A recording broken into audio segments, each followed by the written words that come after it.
Okay, so this is it. Love the rooftop. Well maintained garden. Yeah, Too. it's behind me. It comes with this massive land. This is great, actually. Yeah. I gotta say, I'm liking this place a lot more than I thought I would. Now it's decision time. What's going on, Key Hunters? I have a very exciting episode today because I have returning guest, none other than Mr. Brandon. Hello, everybody. So you're back. I'm back. Where are you back? In Japan. We got a house. The deal is closed. The money is paid. So we're here in Kawasaki today, where you're staying, but you're moving into your house today in Saitama. Yeah, I think the audience know which house we made an offer to. Yeah, they don't know if you got accepted or what happened, because that was several months ago. Right. But I guess from the video, we had later on made an offer. It was about 1 million yen less than the listing price that we had mentioned earlier, and that got accepted eventually. It took a long time to close. That's probably why this video is going to come out even later than you might think, because of some zoning things and stuff like that, but finally got squared away and got the keys today. So all right. Yeah. Hey, congratulations. Thank you. Yeah, super excited for you. Okay, so you got the official documents for the closing. It's a book. Yeah, that literally is a book. Yeah. And a bunch of documents, but And keys. It's got to be how many say 12 keys. 12 keys. At least 12 keys. I don't know what they could be used for. I mean, there are a lot of doors. Your house is pretty big, so That's true. I guess maybe is it for like one for every bedroom too? Maybe. Or you know. can, because most houses come with like maybe 2 or 3. Oh, fair enough. And yeah. a lot of people end up making spare keys, but you don't have to. Yeah. Probably. Yeah. You have so many. Yeah. Fair enough. Okay, well, let's go see if every one of them actually works. Yeah. That's it. All right, so we're driving to your property right now. We just entered Saitama. Oh, Iwatsuki, I see it. Yep. Okay. Close. It's about 30 minutes to go. Yeah, we've been having a very interesting conversation. And last time too, I really enjoyed talking to you. Thanks. Likewise. But, I wanted to start filming because, you've appeared. This is the second time. I'm sure the audience is wondering more about you, like, what you do and, why are you buying a house in Japan and all that stuff. So kind of wanted to ask you some questions. Sure. So you're originally from the US, Right. right? Yep. Washington State. Yeah, Seattle area. Seattle area. But you've been living in Korea, Seoul, for how many years? Done a little bit of back and forth. Yeah. But cumulatively, about 5 years. 5 total. years. Yeah. Okay. So walk me through like your decision. Like, why did you make that big move to East Asia 5 years ago-ish? And now you're making this move to Japan. Initially, I visited Korea, kind of by accident, actually. It was supposed to be a planned trip to Japan. We had all kind of wanted to go to Japan for a long time. However, my friend's now wife, actually, girlfriend at the time, she's Peruvian, and Peruvians had a hard time getting a visa into Japan. No, wife? Hang on. Yeah. Did you get married? No, his wife, my friend's wife. Oh, okay. Yeah. Oh, okay. So maybe we can cut that out. Okay. No, it's all good. But so we were just like, okay, well, I don't want to cancel the trip because she got her visa denied. So let's do something, right? So then we were like, okay, let's try Korea. I was into esports at the time, big StarCraft fan. So we thought, okay, let's just go visit. So this was about circa 2012, something like that. Okay. And it was just a weird transitionary period in my life anyway, I think. And so I got there and just everything was so cheap. Everybody was so nice to me. I was walking around and these little ajumas, like these old ladies would just I'd go into a food store. I didn't know any Korean and they just took care of me. And it was very awesome. I talked to a bar owner there and he was like, yeah, I pay like $400 a month and I've got this pool table and it's just like my side hobby, side business. And I started talking to people about how easy it would be to start a business there and like low overheads and stuff. And I was just like, man, someday I gotta go there. Someday I gotta go and stay for a long period of time, or maybe I could live there or something like that. So for many years, I was working for the military, government contracting. Mm-hmm. So I was applying for contracts out there and I wasn't getting any bites. And then sometimes I'd get a bite and then I was just in a new relationship or I got promoted at my job recently. So I was like, no, okay, I don't want to leave this. So I never ended up making it until 5 or 6 years later, the end of 2016, 2017, I finally said, I've never lived abroad. I've never even been to, other than that Korea trip, really spent a lot of time in another country. I would like to do that at some point. And I love languages. I was terrible at them, but I loved to kind of like study languages. I studied a little bit of Swedish, some Japanese here and there. And I was just like, yeah, so let's go there and study Korean for like 3 to 6 months. And I'll keep my job because I was actually working, I had Japanese clients at the time. So I could kind of to be on their time zone as well when I worked with them instead of having to stay up till 11 at night or wake up super early to meet with them. So yeah, ended up in Korea for 6 months. And then at the end of the 6 months, you know, my boss at my old job calls me back and he's like, hey, we have some things we want you to do, but you know, you'll need to be back in stateside to kind of take on these new responsibilities. And I was like, I don't know if I want to go back. So, and I had actually started seeing someone in Korea, so I was just like, I feel like, yeah, I'm not ready to go back. I should probably keep studying Korean. So I just quit my job, which was probably not the wisest move of my life, but I don't regret it. I have no regrets. But financially, it was a little silly, you know, because I had nothing here lined up, and I'm not a college graduate. I don't know if I told you that, but you know, it's harder to be an expat and not have a formal education, because you get, you know, whether it's visa points or, you know, opportunities for jobs, you don't get as many. Anyway, long story short, I ended up staying for 3.5 years, went back and forth, went to New York for a few years, ended up back because Korea felt like home for me, in a way that New York didn't. And so I ended up back. So that's the Korea leg of the journey. Right. So you were in Korea for on and off like 5 years. And now you bought a house in Japan. Yeah. And with a plan to live there more permanently, right? Yeah. Like, okay, so I think there are a lot of people in the audience who want to know like your thought process and like how you're actually going about it. So would you mind sharing? I think there's a few things that went into it. I think initially when I started looking, there was this big, like, huge interest in Akia, right? Like, you can get a house for free in Japan, like, just go, and just like, you know. And at the time, I really wanted to do some like major like gardening, and I was just like, have some kind of vacation home or something like this.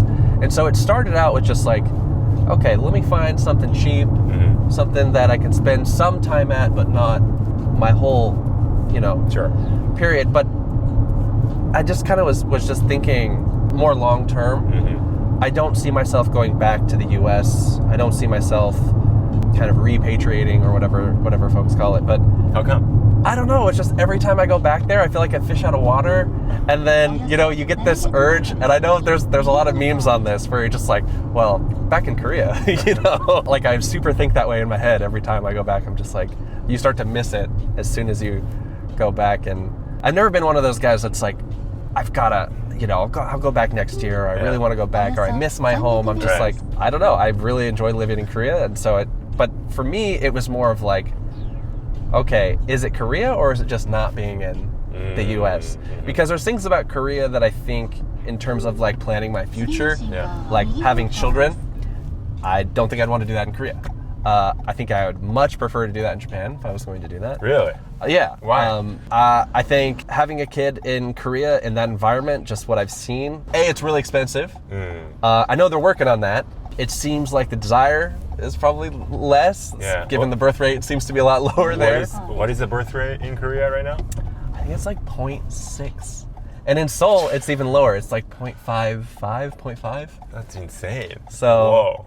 But in Japan, it's like, even though they have an aging population, 1.2, 1.3, something like that. Yeah. Which sounds like still very low, but it's like, okay, but that's still like 2.5 times higher than Korea. So you don't see like kids in Seoul that often, or like, I don't know. You do. I mean, you do, but. You do, yeah. But it's not as much as here. Yeah. Not as much as here. 0.5. Yeah, oh my 0.5. God. Is it the lowest in the world? Oh, yeah. Is it? Okay. Oh, yeah. Yeah. Well, here, like, having kids, I mean, it's still tough. Just, you know, I have 2 little kids, and it is tough, but I feel like there's governmental support. The whole country's like, okay, we'll support you with, like, you know, throwing money at you. And, love it. And all that stuff. Culturally, too. Like, oh, you're having kids? Like, that's great. Great for the country, too. Yeah. So, I definitely feel that. Yeah. With daycare. To a certain extent. So.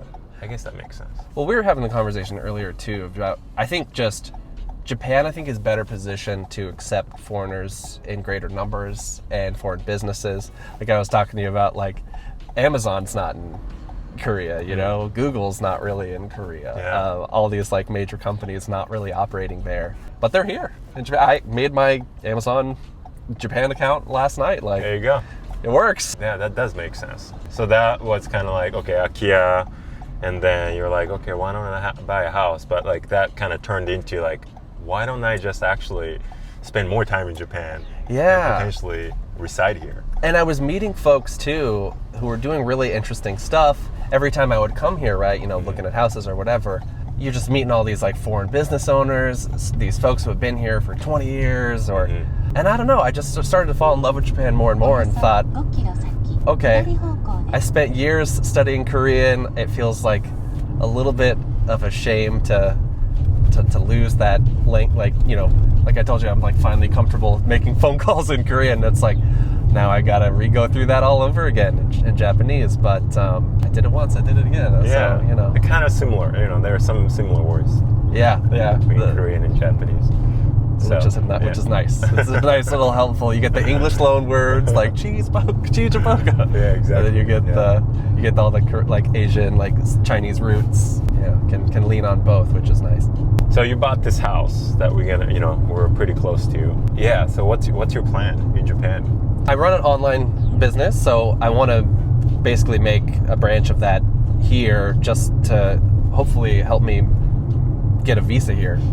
Move some clients over to that business, you know, whatever I need to get a visa here. In the same way I got a visa over in Korea. Basically Right. just like a business manager visa is what they call it here. Yeah. But like, you know, I've had some other little plans, potentially buying a couple extra pieces of property, potentially. My friend we're talking about a pizza place. So there's lots of ideas in the works. Right. But I think primarily just continue doing what I'm doing, get that set up, get my bread and butter set up, and then my extracurriculars, we can sort of take that as they come, I guess. Yeah, and how hard is it to, I guess, form an entity here, whether it's like a new company or a branch of your existing company, to get a business manager visa in Japan?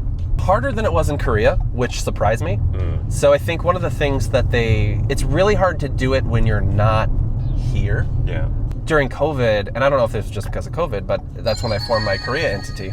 It was very straightforward. You know, I was able to use a virtual address. They were like, yeah, don't worry about it. They're like, you can hash all that out later. It's not a big deal. But here you have to show you've got to show like a desk and 2 chairs, and it has to be like a suitable office environment, and you have to send the entity for, government, like a bunch of paperwork and pictures and all these things. I was like very surprised by just having formed a business in the States and formed a business in Korea, having to do all these extra things was a little surprising. Yeah. I think. And so I actually still haven't done it yet because the address I'm going to use is the home, which is not easy to do either. Not every home you can do that in, which I also thought was interesting. But the lawyer I contacted, they said, I think your home will work, so it's fine. You just need to make sure that you've got the desk and the internet and all that stuff. And so, so I haven't even started that process. Well, I've started it. I've met with them, but I haven't, we haven't submitted any paperwork and can't until, well, I guess today, technically, or whenever I get a desk in there. Did you get that on Amazon, the desk? No, I think it's called like a Flexi something. I was just looking up like standing desks that ship to Japan that are good. Okay. So I don't even remember the brand name I got, but got it online. So it sounds like you're going to be kind of going back and forth, Japan and Saitama and Seoul, for the foreseeable future until you kind of get this figured out. Yeah, and then I think so. Make more of a permanent, semi-permanent move here. I had a really cool apartment in Seoul, but I gave that up. I actually did an apartment tour on K Explorer's channel. There's cross collaboration there, but I had to get rid of it because it's just too expensive if I'm gonna have this other place. So I ended up getting a really, really cheap place just to hold on to register my business to, because I have a visa in Korea. I can stay there, no worries. I go in through the resident lane at the airport. It's nice and fast, so I don't have to stress. So I thought I was worried that if I moved all my stuff here, and then they were like, "Oh, sorry, we're not going to approve your visa. And then it's just like, I think that would just throw me for a loop. Like, Yeah. I would just be like, okay, what do I do now? You know, like do I move back to Korea? And so having this little foothold until I get my visa approved, just for peace of mind, I think, you know.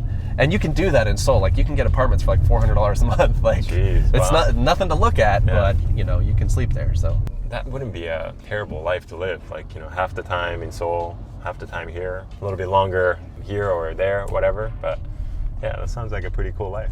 Yeah, I'm gonna have a lot of plants here, so I got to keep them alive. You know, that's the only thing. So might need a roommate. Place. Well, super excited to see that place again.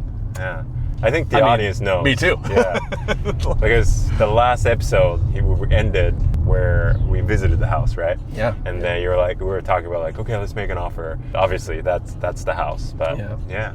Everybody was shocked with what I chose. Like, oh, I would have chose this, or I would have chose that, or he made the right choice, or that's too expensive. It's fun reading the comments. such an awesome house, man. But anyway, we're super close. We'll continue our conversation there. All right. Oh, Brando, we're here. this is it. Ta-da! Wow, we're back. We came all the way to the gate, only to leave the keys in the car. How do you feel? This is your house now. Still in disbelief, pretty much. Yeah. Like that all this. On the one hand, it took a long time. Yeah. But on the other hand, it's like, today is the day. Today's the day. So. You got the keys? Feeling pretty good. To answer your question, I'm feeling pretty good. That's awesome. And you're gonna have to change the nameplate. Yeah. Yeah. You know, I can help you get like a really cool one. Really? Yeah. Okay. I mean, I'll take you up on that. you should be able to do it like any department store, but you need to know like what kind, what you want. And what am I gonna put on there? And then like measure, like, you know, all that stuff. I could just like chip this one off and be like, hey, make it like this. All right, let's go in. Let's do it. Okay, so there's no path for suitcases there, so he's gonna build something, but I mean, it's a pretty epic This is pretty, entrance. it is. How many suitcases do you have today? Like 4? Well, yeah, And 4. look at this parking. You could park like 8 cars minimum. Which is ironic because I've been carless for the last 7 or 8. Wow, what a beauty. And the garden is in good shape. You're gonna probably have to hire someone to take care of this. No, you're gonna do this yourself. Heck yeah. What a beautiful house. Okay, so Did we get it first try? We might have just got it first try. You did? Well, it turned. I feel like that's got to be good. You might need to do over there too. Oh, the same key. Okay. Okay, so Brendan Shows you how much in. I know about Japanese doors. Whoa, first try. Wow. Oh my gosh. It smells like wood in here, as you would imagine. Oh, Just as crazy as Now- I remembered it. you own this. You own this place. What did you do to me, Shu?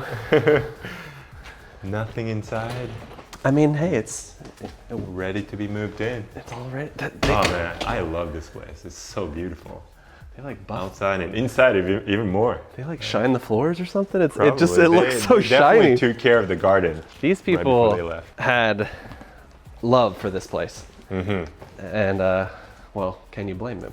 All right, Brendan. So now we got the suitcases in, we Yep. got the water, electricity, and gas running. We're all set. Could you give me a tour of your house? Oh, could you give the audience a tour of your Yeah, I house? was gonna say you had it a couple times, but yeah, we do it for everybody else. So this is the Genkan, the entryway, which I think the coolest part about it, if you step back and take a look up here. Oh my gosh, I love this. It is very nice. Yeah, that was the money shot. That sold me a little bit when I first saw it. So this is the kitchen. I think people were complaining because they didn't see the kitchen last time. And on the one hand, there's not much to look at. There's a lot of space though. So, have plans to do things with this. This is probably first priority. Right, and then that's the garden. Oh yeah, the outside. Outside, there are so many gardens. Yeah, So much space. gardens on all 4 sides. Okay, so this, I guess, a living room, dining room? Yeah, I think the way they had it set up, the previous owners, they had like a TV over here and like, I'm not sure that's what I'd want to do with the space. For me, I'd like to have like a big table, games maybe, this is where you eat. They had the dining room table in there. I think what I'd do is do like a kitchen island kind of style. Okay. So, but yeah, it's a pretty big high energy zone. Yeah. You know, like the eating and the cooking and all that fun stuff. Right. So this is the other fun part of the downstairs. I'll do a little dip here, but yeah, this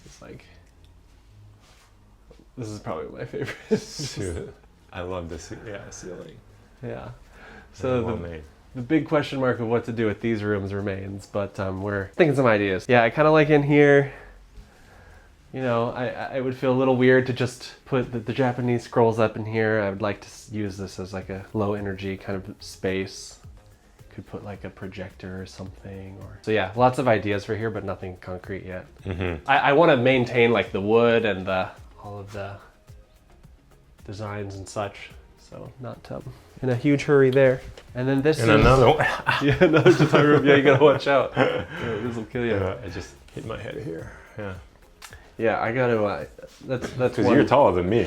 Yeah, that's when we remodel the kitchen. I kind of want to ask about how feasible it would be to like lift some of these. Yeah. Because the thought is using this as my office. Yeah.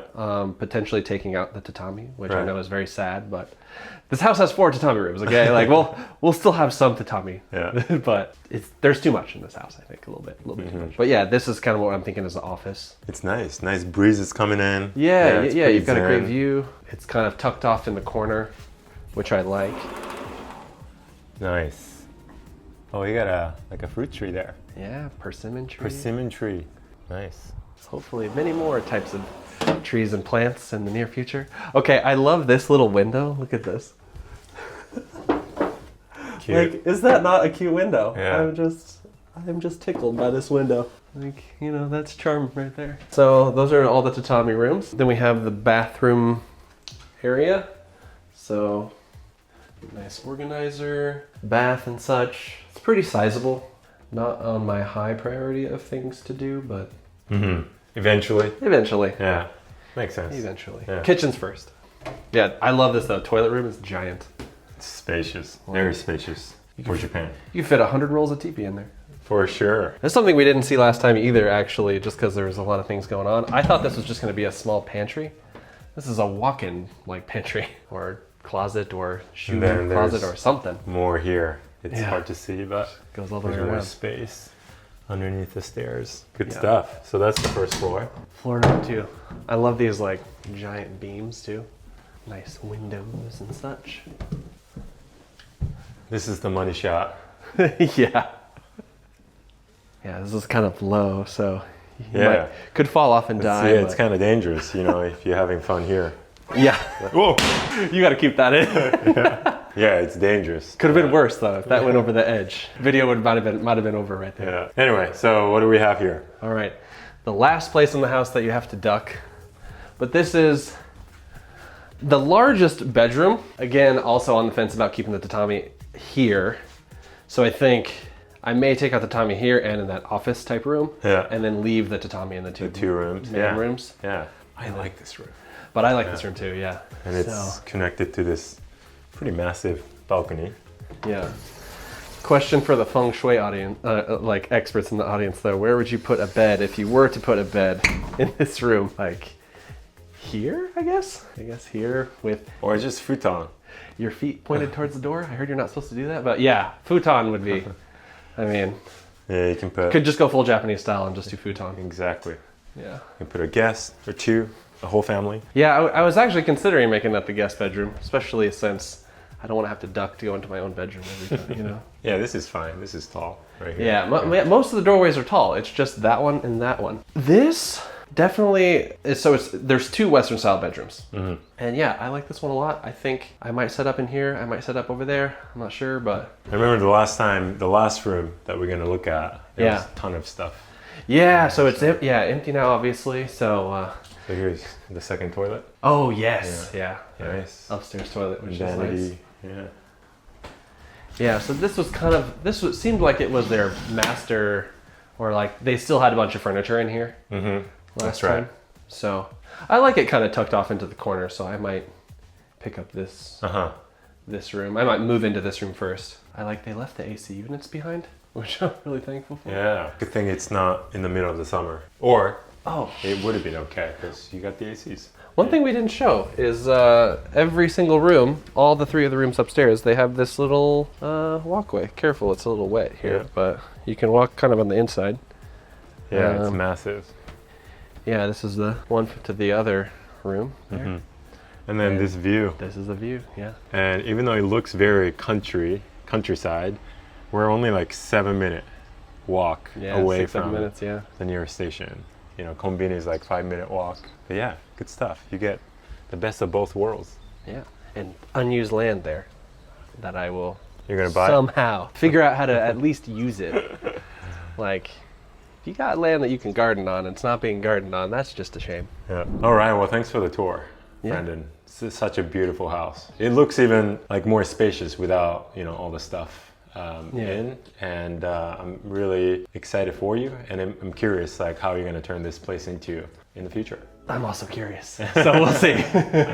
Yeah. So I don't know if we discussed the numbers, you know, the last time, but if you don't mind me asking, can we go over some of the numbers, you know, about the house and also the financials, you know, what you ended up paying for this, you know, this whole property. Oh, yeah. Yeah.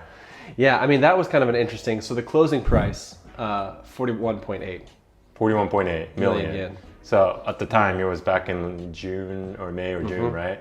When yen was like the weakest Yeah, in like the last 38 years. yeah, So, I think so. if you convert it into USD, how much would that be? Yeah, we paid a little bit over time and, you know, had the deposit, happened later then. So I think all in, probably the exchange rate I averaged was like $1 per like 153 yen, something like that. So all in, Whoa, earthquake. is it? I think so. It's a little baby one. This is what you get living in Japan. Later. I was like, was that just a strong gust of wind? Was it a strong gust of wind or was it an earthquake? I don't know. No, it's not shaking. So maybe it was just the wind. Yeah, who knows? People are probably freaking out. It's like, this is why you don't buy a house. Can you imagine? Like, we're just like, so the numbers are. But hey, if the house is still standing at the end of that, then, you know, not bad. Yeah. So yeah, 41.8 closing, probably all in after fees and, you know, all that, I think probably 275. That's right. You know, we counted, Wow. we talk about It is- insurance is another few $100,000, so you know, Sure. 44 close to. Wow. I mean, I think people are like, okay, it's a nice house, but it must be in the countryside. So can you tell them where we are? What's close to here? Yeah, so we're in Iwatsuki Ward, which is, I would say, at least a solid 45 to 55 minutes outside of Tokyo. Like, so if you were to get on and go to Tokyo Station from here, it'd be like a little bit less than an hour, which for me is good enough. Like, I don't have a job where I have to commute into the city all the time. I just have hobbies that bring me to Tokyo. So, you know, a couple times a week going to Tokyo, hour on the subway or hour on the train is fine. So, but yeah, it's like a 6-7 minute walk. So it's Yeah. super doable. And then Omiya, which is the biggest station around here. Yeah, it's like 10, 15 minutes It's like away, 4 right? stops away, 5 stops away, maybe? Yeah. Or 6 stops away? Yeah, it's very few stops. It's like 14, 17 minutes, something like that. Yeah. It's that's less, awesome. less than 20 minutes. So it's within an hour from Tokyo, central Tokyo, and this spacious, and you know, 43, 44 million. To me, that's an amazing deal.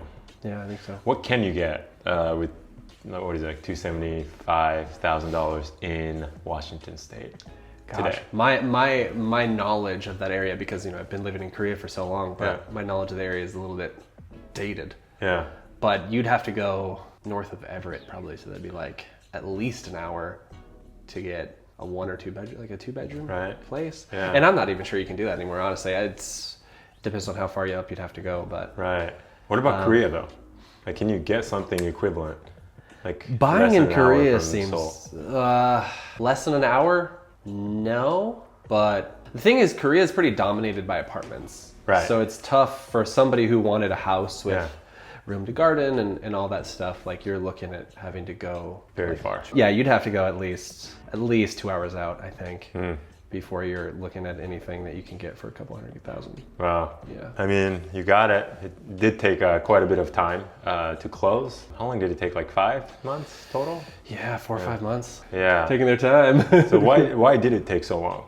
Well, I think there was a few reasons. I think one is there's some land that needed to be kind of, I think, rezoned and you know, the dealings with the special zone stuff. But I think the owners also wanted to take their time moving out, and so I think there was a few factors. I don't know which one of the factors pushed it to the like 4-month mark, but you know, I don't much care. That's in the past now. So but it's one of those things. And then let's talk about the space numbers. So structure, how many square meters slash? It's so I think living space like 170, and then outside it's like it's a little bit over 700. I think 7. Oh my gosh. 7. You have that much land? Yeah. Can we go take a look outside? Sure. Wait, what? 700. Yeah. It's massive. I think half of it's the driveway, but you know, which to me is really funny. I think if I had this much land, I don't know if I would make that much of it the driveway if I had to do it over. I mean, you can host a really nice party, you know? That's true. That's true. Okay, so we're outside, and you're right. This looks very spacious. So there's this much room. What's back there? Well, I think we showed it earlier on in the video, the tree, persimmon tree back here. Yeah, okay, yeah, that's right. Looks like I have my first yard work project already. It's been here waiting for me. Yeah. But they actually left it in pretty good condition. So yeah, like I was expecting a little bit, but they took care of this place, so it's no surprise.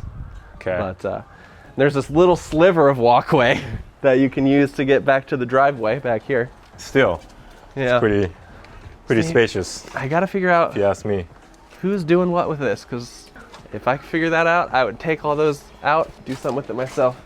Propane.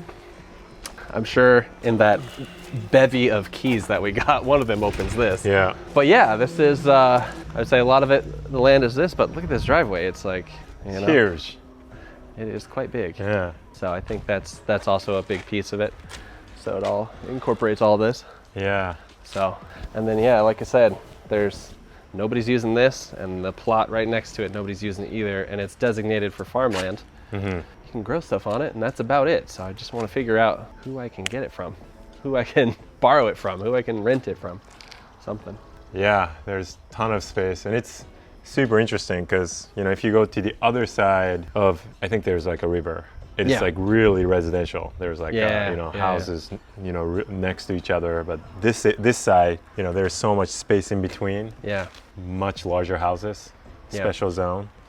So, congrats on that. You know, acquiring a house. Thank you. Yeah. Well, couldn't have done it without you. So. Oh, appreciate it. Thank you. Well, thanks for the tour again, and thanks for having me. Thanks for everything. Like it's been a journey, and come back to this house, and maybe we'll do another sequel. You know, after your renovation. When I get a fridge. When you get a fridge. Keep that in mind, people. If you buy a house in Japan, you probably won't come with a fridge. Well, thanks, Brandon, again. Thanks. And congratulations. Thank you. I hope you enjoyed this episode. If you did, make sure you hit the subscribe button and watch this video next for more. And I will see you in the next one. Thanks again, and congrats.